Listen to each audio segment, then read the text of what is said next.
Okay, so if we move forward and think about finding errors on a trial balance, okay, now the idea, as you sort of mentioned, was it comes back to this idea of if each entry, has a debit and a credit, and they must equal one another, by extracting all the balances from a general ledger, which record all the debits and credits, okay, and putting them in a trial balance, we are checking basically that total debits and total credits match. Okay, and if they don't, it tells us there's a problem. Now, there are some reasons, okay, why trial balances might not balance. Now, just be clear, this is much more if we're thinking about more of a manual type system. Realistically, on a computer system, it's pretty much impossible for it not to balance, just because of the way computers are programmed. We just said about, not allowing you to do double entries that don't balance, but certainly in a manual system it may not. Okay, and that's kind of what the AAT are trying to do here, is it's making you understand what it is, the computer program, the computer software that you inevitably use, what's it actually doing behind the scenes. Okay, and part of it is if you understand what the software is doing, you can pretty much walk in and use any accounting package, because you know what it's trying to actually do and what it's trying to achieve, rather than just I press that button and magic happens. Okay, so it's the kind of thing, why might things not balance? Well, first of all, there could be just an error, okay, in adding up on the columns, okay, in trial balance. So it might just be a simple, by the time you put a lot of figures in there, someone's got to go and add that up, and obviously if you, make a pilot error on a calculator, then, it doesn't add up. So it could just be something simple like that. Could just be arithmetic error, okay. It could be more an error when we've got a problem with the balance, okay? And so what we end up doing is the general ledger is correct, but when we go and put it in the trial balance, we make a mistake. So classic problems here are things like transposition errors. So, we've got 630 that is sat on the general ledger, but when we write that on the trial balance, we write 360. Okay, so that might just be where we've got a problem with an incorrect number, okay? So it could be something like that. Just a simple transposition error, okay, could be something like that.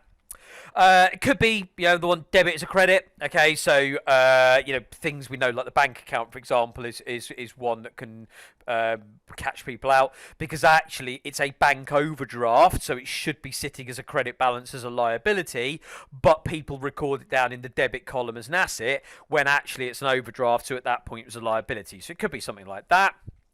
Or it could just be going back probably even a step further, where there is actually an error in the double entry, okay? And so we may have done something wrong and we've actually posted the wrong figure into the general ledger.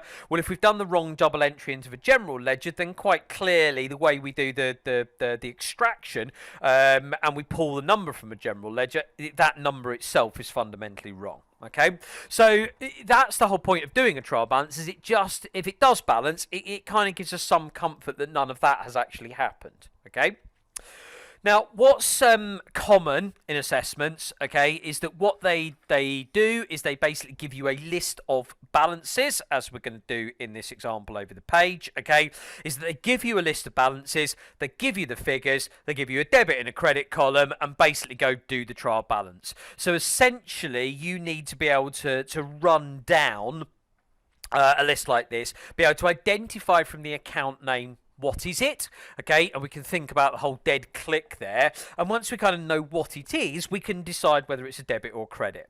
Okay, so first of all, if I start off here, I've got fixtures and fittings. Well, if I think about fixtures and fittings, okay, fixtures and fittings, that's something we own. Okay, I mean, it's something we're going to own in the business. Actually, it's going to be something we're going to own and probably use for more than 1 year. So it's an asset. I mean, specifically, it's a non-current asset. And this is where if I think, look, dead click, okay, right, well, if I've got an asset, that would tell me that it's a debit balance. Okay, so I'm going to record that on the debit side. Okay, so inventory / stock. Okay, well, again, inventory and stock is also something the business owns. Again, it's an asset. Okay, so if it's an asset, I'm going to put it on the debit side, so there's the 38,890. Now, look, in the assessment, it is highly unlikely that in a question like this you will need to write down whether it's an asset, liability, or anything like that. I'm purely doing it here just as a bit of a note, so you can see what we're doing. Reassessment, all you'll need to do is put the figures into the columns that you can see on the screen, and the computer will mark that for you in terms of whether it's right or wrong. It's unlikely you'll have to actually say what these things are, but just as we're going through it, I think it helps in terms of thinking about dead click that we can go through and explain it. So you then have a bank overdraft. Okay, well, look, and this is the thing. Look, it's an overdraft, okay, which means I owe money back to the bank, okay? In other words, that's a liability, and so it needs to go onto the credit column. I said, watch out for bank accounts, because if it just says bank, okay, as in there is money in the bank, that's a current asset and it goes into the debit side. But if it's an overdraft, essentially it means I owe money to the bank, okay, and so therefore it's a liability. Petty cash control. Well, look, this is actual physical cash we have, okay, so that cash is an asset, so that needs to be on the debit side.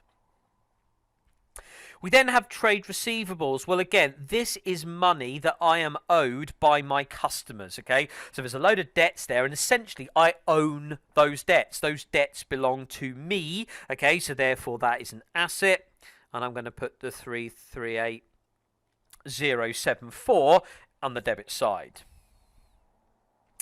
My trade payables, though, that's a liability. Remember, that's me owing money to all my suppliers, okay? So whereas as receivables was all those debts I own because my customers need to pay me, this is what I need to pay my suppliers. These are a liability.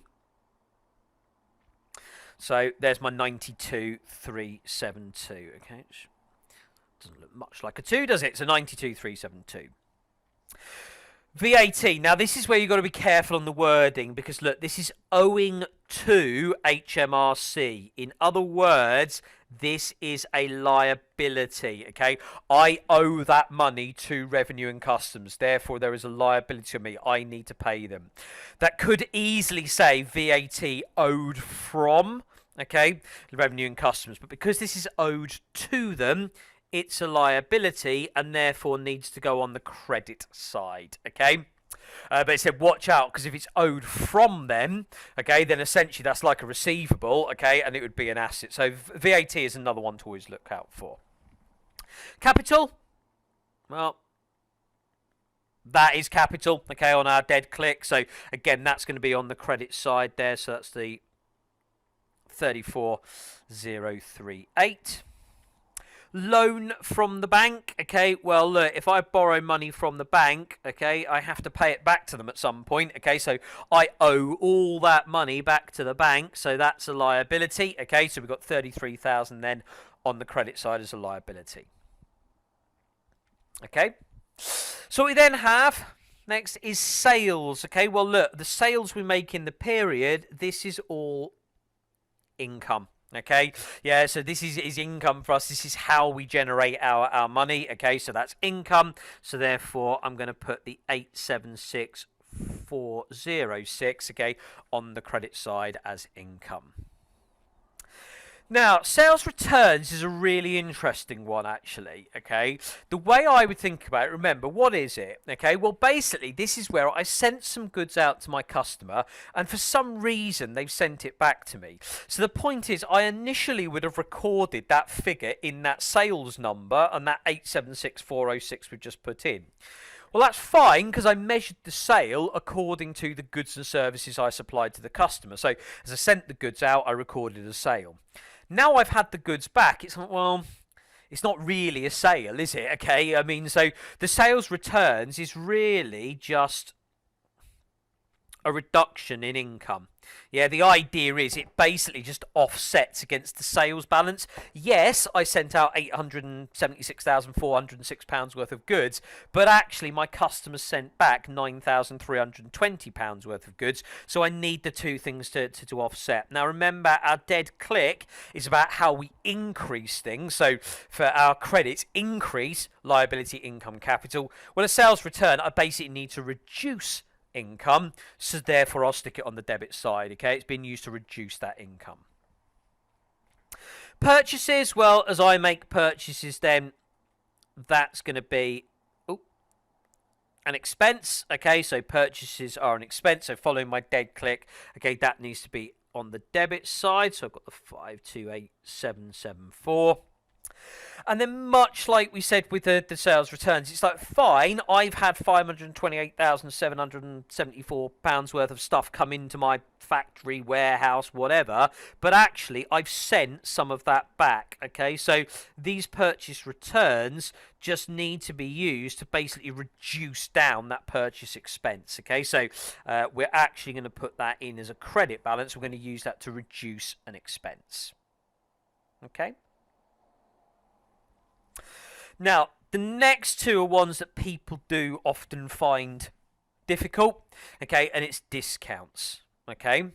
Well, look, if I receive a discount, if someone gives me a discount, okay, it's like, is that costing me money, or is that, and so therefore it's more like an expense, or is that actually kind of like a good thing for me, and is it, almost increasing what I have, okay?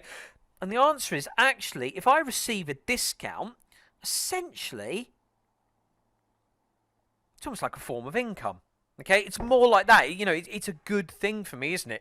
Getting a discount on stuff I'm buying and receiving a discount. Okay, I suppose you could think of it. It either makes the expense lower, okay, and sort of reduce the expense, or you could view it as it's almost the same as income. Okay, and so therefore we're going to treat that like a form of income and put that down in the credit side. Okay, yeah, so the whole point is it should be a credit. It should increase our profit, okay, because it's like getting income, really. Okay, yeah, it's reducing down the cost of stuff for me.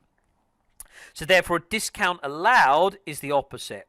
If I would normally sell something for £1,000, if I allow someone to have a discount, essentially I'm getting less money for that. Essentially there's like a cost to me of providing a discount, okay? Because if I normally sell it for 1,000 and now I'm only going to sell it for 900, really there's like this extra cost I'm chucking in there of a discount, okay? So discounts allowed are debits, okay?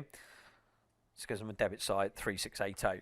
Now, what I do sometimes, where you get it, if you forget discounts allowed, discounts received, just think about your dad, okay? Discounts allowed, debits. Okay, so obviously I'd rather you understand why, but if you are sat there in the exam thinking, I can't remember which way around discounts are, just think of your dad. Okay, so discounts allowed, debits. Okay, and therefore discount received must be the other one. Okay, so there you go, use discounts allowed, discounts received, popping in there. So, going now, wages. Okay, well, wages are an expense, as I pay those out to staff. Okay, so they're an expense. So, go on the debit side. Motor expenses, well, I'm afraid there's no prize for guessing on the fact it's labelled a motor expense. That's an expense, okay, so I'm not even going to write that one in. Okay, so again, as an expense, that's a debit. Insurance, again, this is another expense. The cost to me of operating the business, so I paid that insurance short term. So debit 4,900, rent and rates.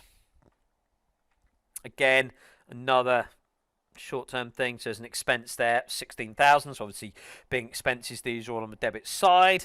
Advertising, again, an expense, so a debit, a 2698. Hotel expenses, again, there's an expense, 2448. So again, a debit. Light and heat, again, another short-term cost. So there we've got an expense, 3198.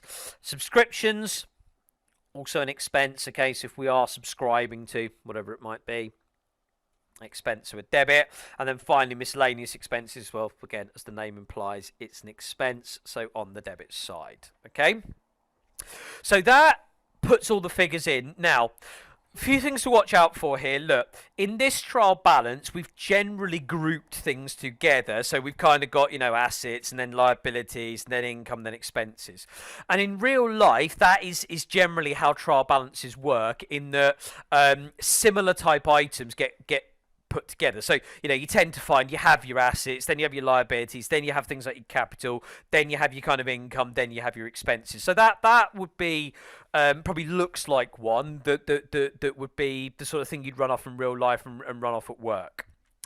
In the assessment, they probably won't lay it out like that because they almost know it almost becomes a bit easy because it's like, oh, you start spotting there's some assets and you can run through it. And like we've just done at the end where you list out suddenly, 6, 7 expenses all in one go.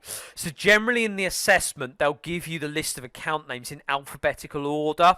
Okay. And obviously it just makes it a bit more fiddly in that you can't just go, oh, look, here's a load of assets and here's a load of expenses. You do need to know what everything is on the trial balance, so that you can confidently go down it line by line, and you will be flipping and flopping between, oh look, there's an asset and then an expense and here's a liability back to another asset and so on and so forth. So as I said, it may not look exactly like that. It probably is more likely to be shown in alphabetical order in the exam. Now, ultimately, though, I mean, obviously the point of this is does this balance off? Well, if you do get to the bottom now, if you do total up those two columns, okay, then you should get 1,115,530 on both columns. And so yes, our trial balance does work. Okay, it does all balance off. Now again, in the assessment you may well find that those the figures in red I've just put there, actually those columns subtotal themselves. So as you put your figures in, and the bits I put in blue, as you type those figures in, it will total for you, so you can see if it balances at the end. Okay, in terms there. If you get to the bottom and find it doesn't balance, do not just delete everything out of the entire trial balance. Just go back, have another look through it. Okay, see if you can see if something's wrong.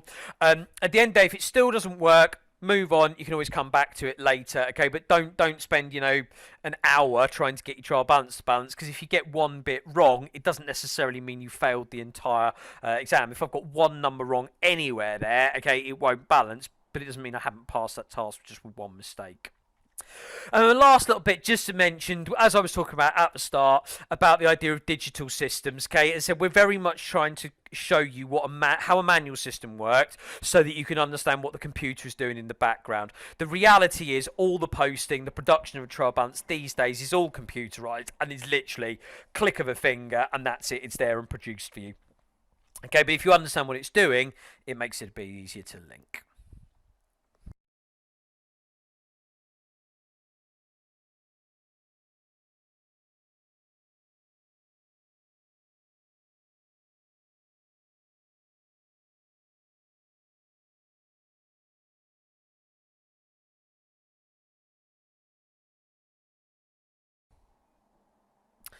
Hello and welcome to these online lectures. My name's Stuart. Okay, so in this chapter we're going to start looking more and thinking about bank and bank accounts. Okay, and one of the important things that's important with that is payment methods. I'm a chance to say you're probably pretty familiar with these sort of payment methods. Again, it's just making sure, much as anything, bits of terminology, and we're clear about what we've got. Okay. So first of all, cash. Okay, I mean, when we talk about cash in this sense, okay, this is actual physical notes and coins. Okay, so I'm sure we know what cash is. Point is that, look, this will actually have no effect on the bank balance initially. So if I am a little shop, okay, and someone goes and hands me some money, and I take a £10 note and stick it in the till, that's not affecting my bank account at that stage. It's not until I go and take the day's takings, my daily takings, and go and put them into the bank, that it will actually change. So in this sense, cash, physical notes, physical coins. Okay, a check, a rather outdated method these days. Used to be incredibly common, less so nowadays. Okay, but a check is just literally where you write out the check. Okay, and it's just a written form of payment that basically says, essentially, I promise that I will pay you £100 or whatever. That person then needs to go and take to the bank, okay, and so that the bank can contact whoever's written the check, contact their bank, and get the funds transferred across. Okay, so it means that the funds, okay, that go over it won't get transferred that day. So if I write out a check, no money actually moves hand at that point in time. It's not until the person I've given the check to goes and takes it to the bank and they then contact the other person's bank that actually any money changes hands. So checks normally take a few days to clear, okay, in terms of handing the money across, okay? Now, forms of payment that these days are far more common, okay? Debit cards, credit cards, okay? So debit card, as we know, little friendly plastic cards sitting in your wallet or your purse or whatever, okay, that you can pay for goods effectively immediately, okay? Now the point is this effectively links directly to your bank account, okay? So the payment is instant and it immediately takes the money out of your bank account, okay? That EFTPOS is electronic fund transfer point of sale, okay? So electronic fund transfer basically at point of sale, okay? Yeah, and it just means you pay for the goods immediately and the money immediately comes out of your bank account, okay? And obviously nowadays with digital technology that is basically instant. As opposed to a credit card, obviously looks very similar, looks the same. You can still do all the contactless tap and go payments, etc., etc., etc. The difference this time, okay, is that whilst the money goes to the person you bought the goods off immediately, okay, it doesn't come out of your account. Effectively, you will get a bill, okay, to go and pay at a later date. So from a shop's perspective, whether someone pays on a debit or a credit card makes no difference. They get the money there and then, okay? It's just, has that money been immediately taken out of your bank account, or is it sitting there, you're just racking up a bill that at some point in the future you've got to pay? Now, obviously, you will have to make a minimum payment each month on a credit card, so you have to pay some of it off, but you don't necessarily need to pay all of it, okay? And then if you don't pay it all off, it sits there basically as a accumulating interest, which you will have to pay later, okay? So a bank draft, again, not that common these days, but so you know, a banker's draft is effectively a bit like a check, okay, but the difference is, whereas I could write a check myself personally for any amount of money and hand it to you, there's no guarantee that that check will clear, okay? So if I write out a check for, you know, £1 million and I don't have £1 million in my bank account, when you go and take it to your bank and try to pay it in, effectively that check is known as the check will bounce. In other words, it won't clear. You won't really get £1 million transferred into your account because the money was never in my account to do that, okay? So someone could write out a fraudulent check and basically write one out, say they're going to pay you, you take it to your bank, and actually the funds never transfer. A banker's draft doesn't work like that because the bank is essentially issuing the check to all extents and purposes, okay? They will only issue that on the basis that there is a guarantee that the funds are in the account to begin with. So it's a bit more like it's like a more secure check, okay? Instead of me taking a bit of a risk that you're giving me a check and I hope you've got some money in your account which will clear, now I effectively know you have because essentially the bank has written the check for you, okay? So bank's draft. As I said, not that common these days, but just be aware. So next up we have direct debits, okay, so direct debits, literally just where there is a monthly amount, normally a monthly or quarterly or annual amount, okay, so a regular timing of an amount taken out of your account. The crucial thing here, okay, is that you instruct your bank and you allow somebody to take money directly out of your bank account, okay? So it's the kind of thing that's very common with things like utilities, okay, and phone bills. So, you know, if you've got like a mobile phone under a direct debit agreement, okay, then what it means is that every month, whoever your phone is with, whether it's O2 or Vodafone, they will basically tell the bank, transfer this amount of money over to us, okay, which the bank will do because you've given the instructions to the bank that, look, if O2 contacts you and wants some money out of my account, that's fine, pay it to them, okay? So the thing with a direct debit is it is the other party telling your bank how much to transfer across, okay? Unlike a standing order, okay, a standing order is one that you set up, okay, and you now make the instruction to your bank to pay someone else on a regular basis, okay? So the standing order, only you can go in and change that, okay, because you've set it up out of your account, okay, and you've told your bank to pay an other person X amount at whatever intervals, okay? If that standing order wants to be changed, you need to contact the bank and change it. As opposed to a direct debit, I said, where you're giving permission to the other party to take money directly out of your account, okay? And you sometimes hear where, especially with phones, if people have been abroad and there's an incorrect phone bill and they take the money out of the account, yeah, they can do that because you've given the instructions to the bank to allow that to happen. They wouldn't do that with a standing order. Okay, so in terms of a couple of other things, BACS, okay, the Bankers Automated Clearing Services. Now, whereas historically businesses used to pay for goods on credit via check, so it was that kind of thing that you'd send the goods to me, give me an invoice, I'd pay you in 30 days, and normally I'd write out a check and send that across, okay? Nowadays, most people do that electronically, okay? So you just go on things like your online banking, okay, and literally just set it up and go in and can make a payment to somebody else. As long as you've got the account name, number, sort code, you can do that sort of thing. Now, backs are not instant. I mean, sometimes they do go through very quickly and they might go through instantly, but they're not guaranteed to go through straight away. They might take up to kind of 3 days to actually clear, although increasingly they go through in a lot less time than that. But in theory, they could take up to 3 days to go and clear, and that's just effectively you going in and making electronic payments out of your bank account. Now, what you can have is CHAPS, which is a clearinghouse automated payment system, which you arrange via your bank.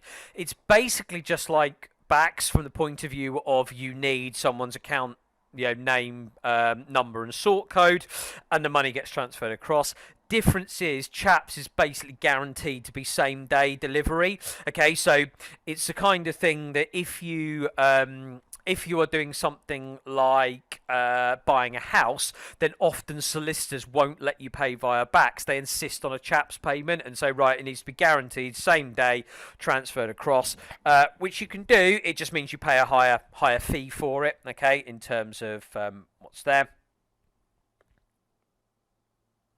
And then faster payments, okay, basically just your electronic payments. So these are the ones, okay, that you can access, again, direct access to your bank account. Yes, you can do it online. Increasingly, people these days use things like mobile banking, okay, so you do it just off your mobile phone, or it's the sort of thing you may go into a branch to do, or call telephone, okay. So it just allows you to kind of get control of your bank account, to transfer funds, pay someone, okay, pay a bill, all that sort of thing, okay. That's the kind of stuff we've got. So yeah, it's just the sort of thing. Be aware of that. It's the kind of thing they could ask about it on a kind of sort of wordy style multiple choice type question, where you'd just be able to just be expected to know what those things are and briefly how those things work.